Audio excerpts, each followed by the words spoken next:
Hello students, आज का the Hindu का एनालिसिस स्टार्ट करते हैं।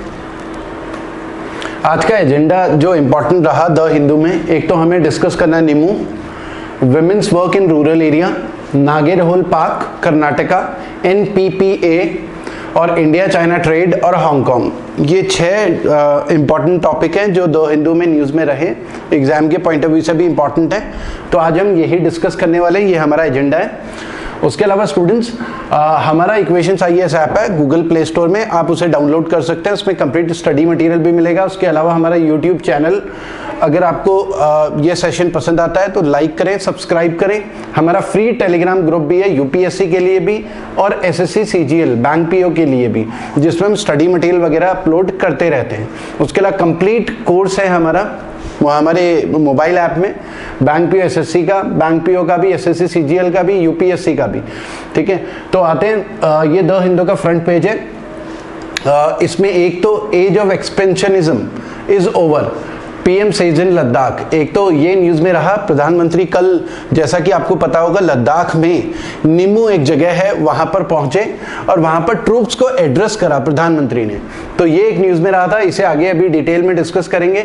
उसके अलावा 8 UP policeman killed during red. Kanpur में पुलिस की टीम ने रेड मारी थी। एक विकास दुबे करके एक जो है हिस्ट्री शीटर है, उसे अरेस्ट करने के लिए गए थे और 8 के 8 पुलिस वाले मारे गए।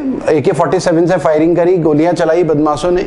ठीक है, तो उनको घेर कर मार डाला। रात को 1 या 1:30 बजे की बात है। ठीक है, ऐसा कहा जा रहा है, एक्सपर्ट्स का कहना है कि पुलिस में से ही किसी ने इंफॉर्मेशन लीक करी बदमाशों को। वो घात लगा के बैठे हुए थे, रात को पुलिस का इंतजार ही कर रहे थे, जेसीबी लगा रखी थी रास्ते में। ठीक है, जैसे पुलिस टीम वहां पर पहुंची, उन्होंने छत से फायरिंग स्टार्ट कर ली। तो जो ऊंचाई पे रहते हैं वो वैसे ही एडवांटेज में रहते हैं। तो 8 के 8 उसमें सीओ भी था, ठीक है, तो वो भी मारा गया। एसओ भी था, वो भी मारा गया, चौकी इंचार्ज। तो 8 पुलिस वाले मारे गए। ठीक है, तो अब दबिश की जा रही है अलग अलग जगह पे। ठीक है, तो ये एक न्यूज में रहा था, एग्जाम के पॉइंट ऑफ व्यू से इतना इंपॉर्टेंट नहीं है। ठीक है, उसके अलावा ICMR looks at vaccine launch by August 15, ये हम कई बार बात कर चुके हैं।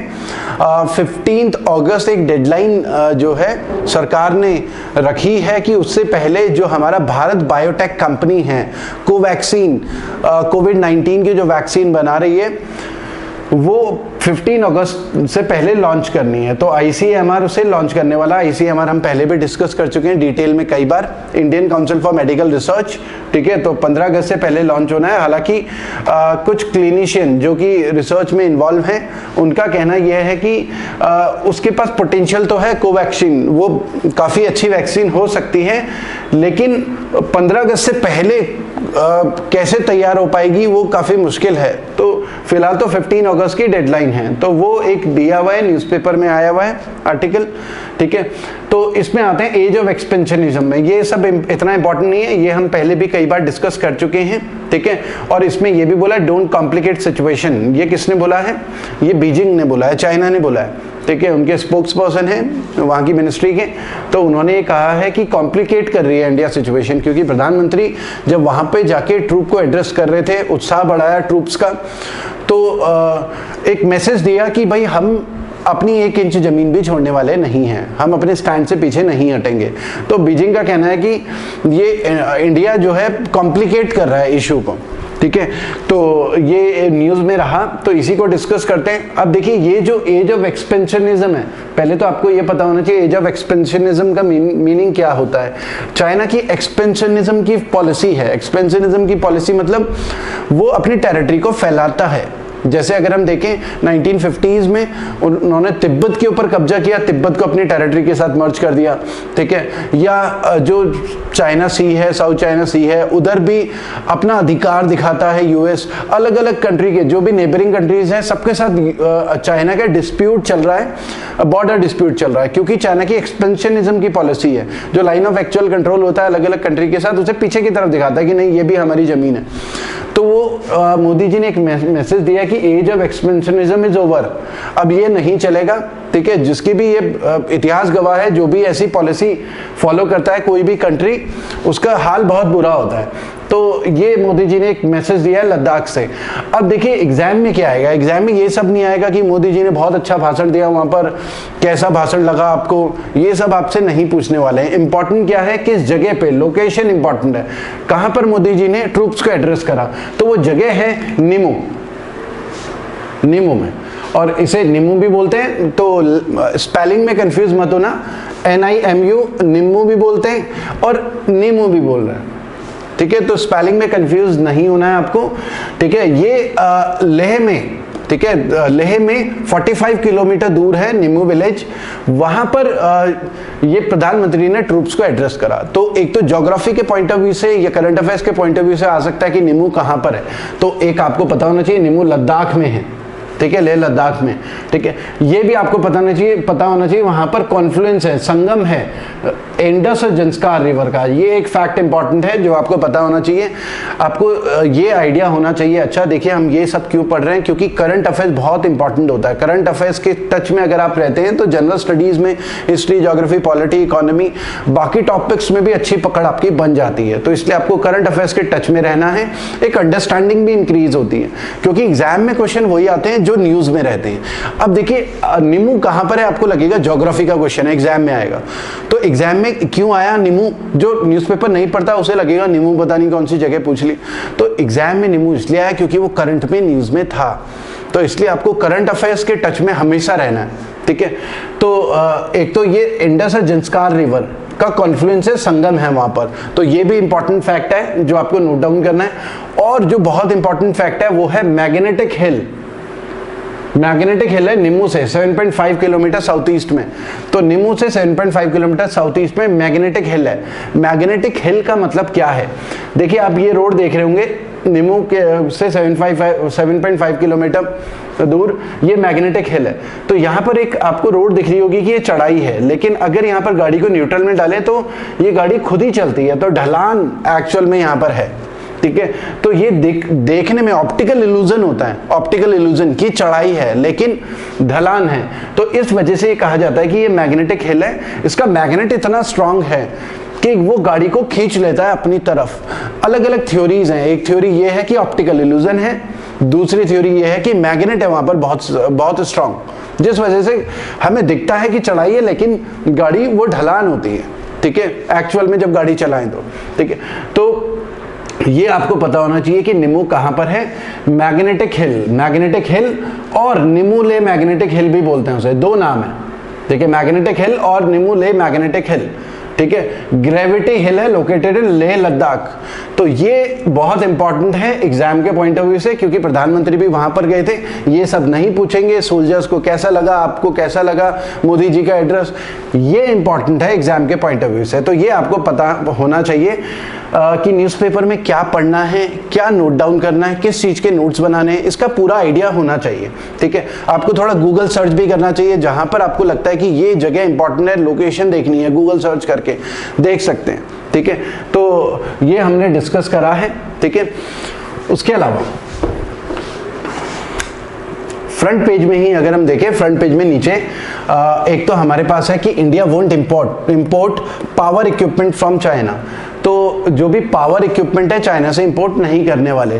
तो union power minister RK Singh हैं, उन्होंने ये कहा कि इंडिया अब पावर इक्विपमेंट चाइना से इंपोर्ट नहीं करेगा, ठीक है। तो ये भी एक छोटी सी न्यूज़ है, ठीक है। एग्जाम के पॉइंट ऑफ व्यू से इतना इंपॉर्टेंट नहीं है, मानसून फुरी एग्जाम के पॉइंट ऑफ व्यू से इंपॉर्टेंट नहीं है, ये भी एग्जाम के पॉइंट ऑफ व्यू से इंपॉर्टेंट नहीं है कि जी नीट पोस्टपोन हो गया सितंबर तक, ठीक है। प्लाज्मा डोनेशन, ये भी हम पहले डिस्कस कर चुके हैं कि दिल्ली में प्लाज्मा डोनेशन जो है एक बैंक बना है, प्लाज्मा बैंक, जिसमें जो कोविड-19 से रिकवर हो चुके पेशेंट हैं वो प्लाज्मा डोनेट करेंगे और फिर उस प्लाज्मा को जो कोविड-19 पॉजिटिव है उनको चढ़ाया जाएगा, जिससे कि वो रिकवर हो सके। क्योंकि जो लोग कोविड-19 से रिकवर हो चुके हैं उनके अंदर एंटीबॉडीज डेवलप हो चुकी होती हैं, फिर उन्हें कोरोना के चांसेस काफी कम हो जाते हैं, रेयर। जो आपको ये पता होना चाहिए, जो कोरोना से रिकवर हो जाएगा उसको दोबारा कोरोना होने के चांसेस बहुत कम है, क्योंकि उसकी बॉडी में एंटीबॉडीज डेवलप हो चुके हैं कोरोना से लड़ने की ताकत।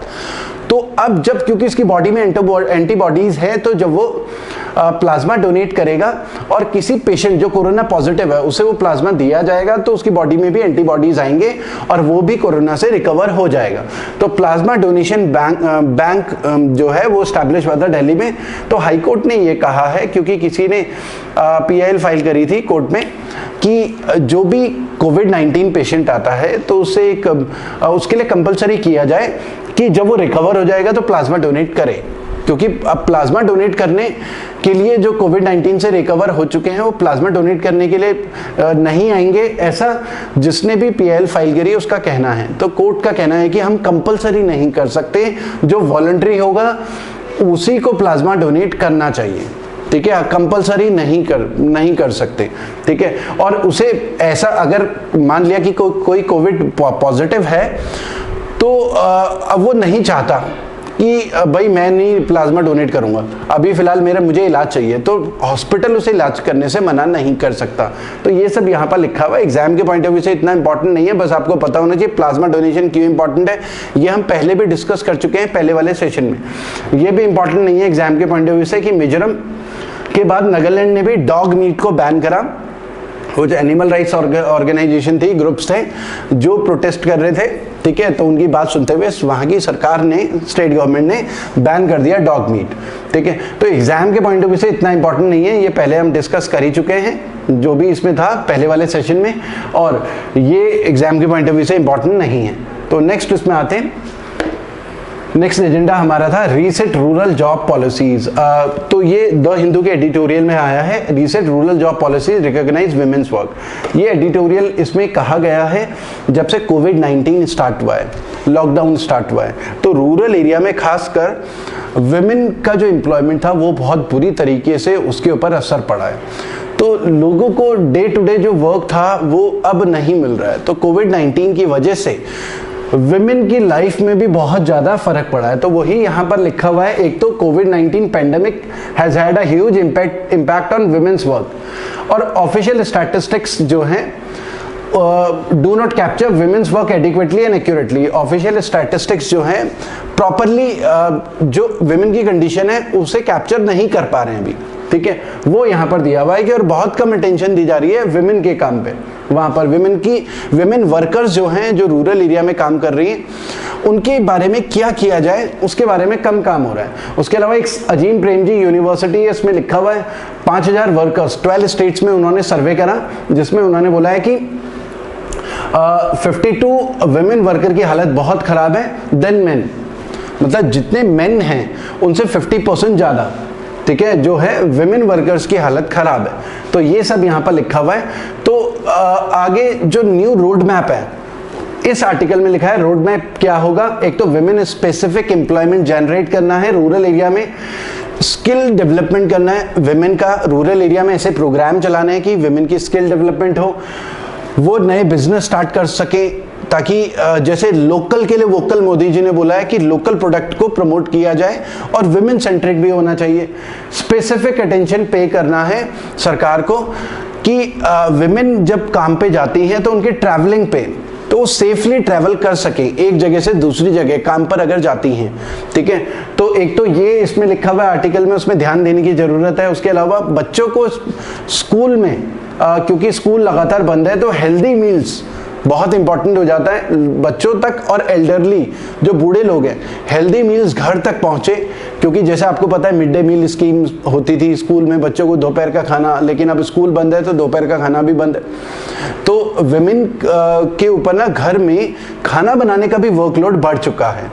जो एल्डरली एजेड लोग हैं या बच्चे हैं उनको खाना देना है, न्यूट्रिशन भी पूरा होना चाहिए, क्योंकि पहले तो स्कूल में गवर्नमेंट की स्कीम्स थी, दिन में खाना मिलता था, न्यूट्रिशन का भी गवर्नमेंट ध्यान देती थी, तो वो खाना भी घर तक पहुंचाना है, न्यूट्रिशन वगैरह एल्डरली के लिए भी और बच्चों के लिए भी। तो उसके लिए स्कीम या पूरा प्रोग्राम या प्लान बनाने की जरूरत है। तो ये सब इस एडिटोरियल में दिया हुआ है। हाँ, नेक्स्ट अगर बात करें will accept marine case ruling. Central government ने कहा है कि जो इटालियन मेरीन है ये इन्होंने 2012 में केरला में 2 फिशरमैन को गोली मारी थी। ये हम कल भी डिस्कस कर चुके हैं, कल के न्यूज़पेपर में भी, ठीक है। तो ये केस चल रहा था इंटरनेशनल ट्राइब्यूनल में, जिसमें वर्डिक्ट इटली के फेवर में आया, हमारे अगेंस्ट आया, जिसमें ये कहा गया कि इनको वो हैंडओवर नहीं करेंगे यहाँ पर केस के लिए, इनके ऊपर केस वहीं इटली में ही चलेगा, ठीक है। तो ये इंटरनेशनल आर्बिट्रेशन का जो है वो ऑर्डर था। तो सेंटर ने सुप्रीम कोर्ट को ये कहा है कि यूनाइटेड नेशन कन्वेंशन की पार्टी है इंडिया, तो इसलिए हमें ये जो ऑर्डर है वर्डिक्ट है कोर्ट का, इंटरनेशनल कोर्ट का, वो मानना पड़ेगा, एक्सेप्ट करना पड़ेगा। तो ये सुप्रीम कोर्ट को गवर्नमेंट ऑफ इंडिया ने कहा है, तो ये दिया हुआ है। तो मेरा आपसे एक क्वेश्चन है, आपको कमेंट बॉक्स में आंसर लिखना है। एनरिका लेक्सी इसी से रिलेटेड है। एनरिका लेक्सी क्या है, एग्जाम में आ सकता है। एनरिका लेक्सी, ठीक है, ये मेरा क्वेश्चन है और आपको कमेंट बॉक्स में आंसर करना है एनरिका लेक्सी क्या है। सर्च करिए गूगल, समझिए एनरिका लेक्सी क्या है, इंपॉर्टेंट है, एग्जाम में आ सकता है, ठीक है। इसमें आते हैं traffic on roads abetting Nagarhole park to be monitored. अब देखिए नागेरहोल पार्क में प्रॉब्लम क्या है कि जैसे आपके घर के बाहर 24 घंटे ट्रैफिक चल रहा हो, तो गाड़ियों के हॉर्न बजेंगे, गाड़ियां चल रही होंगी, लगातार ट्रैफिक है, तो आपको सोने में बहुत प्रॉब्लम होगी। तो नागेरहोल नेशनल पार्क के अलोंग जो हाईवे है, रोड है, 11 किलोमीटर का स्ट्रेच है, तो वहाँ पर 24 घंटे गाड़ियाँ चलती हैं। अब रात भर गाड़ियाँ चलती हैं, तो गाड़ियाँ चलने की वजह से जो जानवर हैं पार्क में, तो उन्हें भी सोने में दिक्कत होती होगी, तो हमें उनका भी ध्यान रखना है। तो नागेरहोल पार्क में प्रॉब्लम क्या है कि एक तो 11 किलोमीटर के स्ट्रेच में लोग वहां पर, क्योंकि स्ट्रेच बहुत लंबा है और वहां पर लोगों को सिक्योरिटी को 11 किलोमीटर स्ट्रेच में खड़ा नहीं कर सकते, पॉसिबल नहीं है। क्योंकि अब लोग वहां पर जाते हैं तो वहां पर यह भी देखा गया कि प्लास्टिक का कूड़ा, कोल्ड ड्रिंक की बॉटल्स, लीकर की बॉटल्स, लोग जाते हैं उस 11 किलोमीटर के स्ट्रेच में, वहां पर बैठ जाते हैं, लीकर भी पीते हैं और गाड़ी भी बहुत डेंजरस तरीके से चलाते हैं। तो ऐसे बहुत सारे केसेस वहां पर सामने आए। तो अब जो पार्क है उन्होंने ये डिसाइड करा है कि time spend card system, vehicle passing through gate, मतलब जब 11 किलोमीटर का स्ट्रेच है, जब उस स्ट्रेच में एंटर होगा, मान लो ये 11 किलोमीटर का स्ट्रेच है, ये नागेरहोल पार्क है, ये रोड है, यहाँ पर स्ट्रेच होगा तो उसमें टाइम एंटर हो जाएगा कि जैसे 5:30 पे एंटर करा और एक पर्टिकुलर टाइम होगा कि 6 बजे से पहले आपको ये पार कर जाना है, ताकि बीच में कोई रुके ना वहां पर। क्योंकि नॉर्मली वहां पर लीकर वाले केसेस हो रहे हैं, लीकर पी रहे हैं बहुत सारे लोग, ठीक है, कूड़ा भी फैला रहे हैं वहां पर, कोल्ड ड्रिंक, चिप्स, तो वो सब केसेस भी हैं और डेंजरस तरीके से गाड़ियां भी चलाते हैं, तो कोई जंगली जानवर भी मारा जा सकता है, ठीक है। तो एक टाइम स्टैम्प्ड कार्ड सिस्टम होगा, जैसे 5.5 घंटे करा तो 6 बजे तक बाहर निकलना है वहां पर। अगर कोई नहीं निकल पाया तो उसके कार्ड देखा जाएगा कितने बजे एंटर किया था, तो उसके ऊपर पेनल्टी वगैरह लगेगी। तो ये एक नागेरहोल पार्क में ये स्टार्ट हुआ है। लेकिन अब एग्जाम में क्या आएगा, एग्जाम में ये थोड़ी आएगा कि टाइम स्पेंड कार्ड सिस्टम, आपको ये नोट्स नहीं बनाने, आपको पता होना चाहिए क्या पढ़ना है क्या छोड़ना है। इंपॉर्टेंट है नागेरहोल नेशनल पार्क कहां पर है, तो एक तो आपको पता होना चाहिए कि ये कर्नाटका में है, एग्जाम में ऐसा आ सकता है कि ये कहाँ है, ये इंपॉर्टेंट है, ठीक है। तो कहीं आप पूरा नोट्स बनाएं, ये एग्जाम में नहीं आता। आपको ये पता होना चाहिए लोकेशन कहाँ पर है, कर्नाटका में। ये पता होना चाहिए कि नीलगिरी बायोस्फीयर रिजर्व का पार्ट है ये इंपॉर्टेंट है, ये नोट डाउन करना है, नीलगिरी बायोस्फीयर रिजर्व का पार्ट है।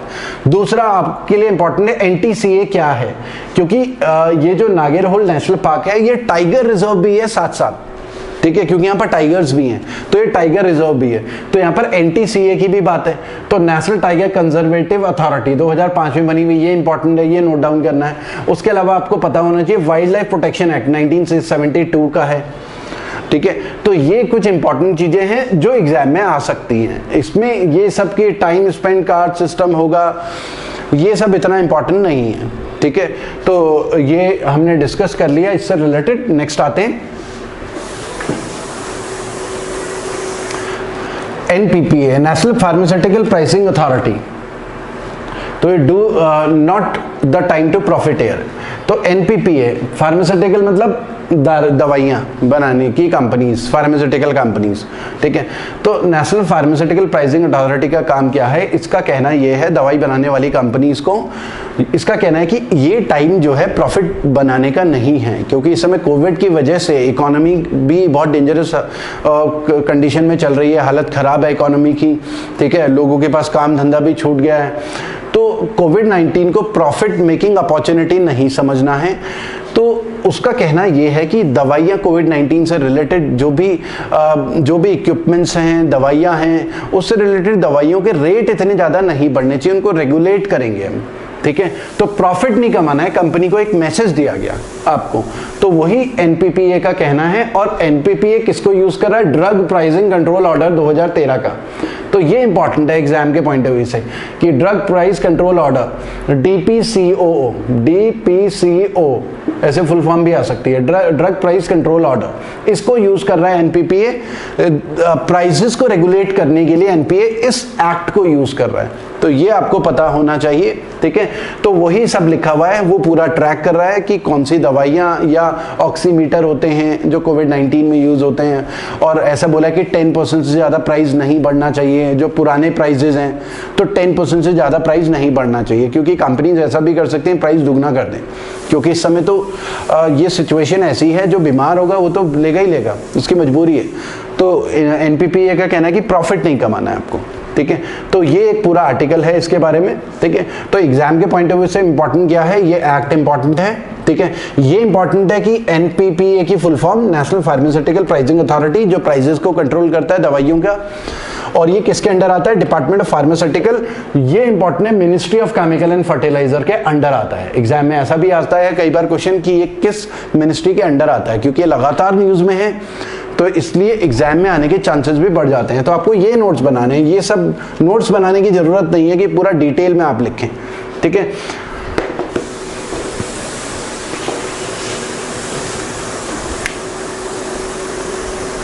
उसके अलावा with economic measures India seeks to turn table on China, ये हम पहले भी डिस्कस कर चुके हैं। 59 चाइनीज ऐप को बैन करा, ठीक है। अब बहुत सारे इकोनॉमिक मेजर्स ले रहे हैं हम, टफ बना रहे हैं चाइना की कंपनीज के यहाँ पर इन्वेस्टमेंट करना, यहाँ पर बिजनेस करना, इंपोर्ट्स भी चाइना से यहाँ पर इंपोर्ट करना भी टफ हो जाएगा। तो अब कहीं ऐसा ना हो कि इन सारे चक्कर में हम अपना नुकसान करें, क्योंकि चाइना को भी नुकसान होगा, कहीं ऐसा ना हो उन्हें कम नुकसान हो हमें ज़्यादा नुकसान हो। तो हमें इस तरीके से करना है कि उन्हें ज़्यादा नुकसान हो और हमें कम नुकसान हो, क्योंकि हमारे यहाँ से भी हम बहुत ट्रेड करते हैं, वहाँ से सामान आता है, अब फिर वो सारी ट्रेड तो हैम्पर हो ही जाएगा, इंडिया चाइना ट्रेड, ठीक है। तो इस तरीके से करना है, हमें टेबल्स को टर्न करना है, अपने फेवर में बनाना है, ताकि मेक इन इंडिया को भी प्रमोट किया जा सके। तो वही सारी चीज़ें लेनी है कि बस बॉयकॉट मेड इन चाइना के पीछे नहीं पड़ना, पता चला हमें नुकसान हो गया। तो वही सारा आर्टिकल लिखा हुआ है कि हमारे पास बहुत सारे ऑप्शंस हैं, अभी फिलहाल चाइना के फेवर में ज़्यादा ऑप्शंस हैं, वो इंडिया के ऊपर लेस डिपेंडेंट है, ठीक है। तो वही सब लिखा हुआ है इसमें, ठीक है। तो ये हम पहले भी डिस्कस कर चुके हैं। उसके अलावा स्क्रूटिनी वगैरह काफ़ी इंक्रीज हो चुकी है, चाइनीज़ इन्वेस्टमेंट जो है, 5G ट्रायल, उन सारी चीज़ों में।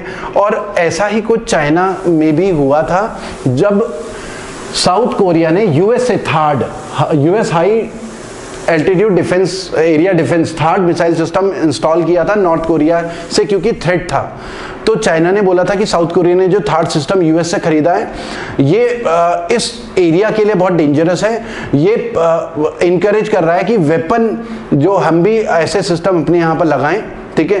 तो काफ़ी कंट्रोवर्सी भी थी, चाइना की मीडिया ने पूरा कैंपेन चलाया था साउथ कोरिया के प्रोडक्ट को बैन करने को लेकर, ठीक है। ये थर्ड वैसे ही है जैसे हम S-400 रशिया से खरीद रहे हैं, तो ये एक न्यूज़ में रहा।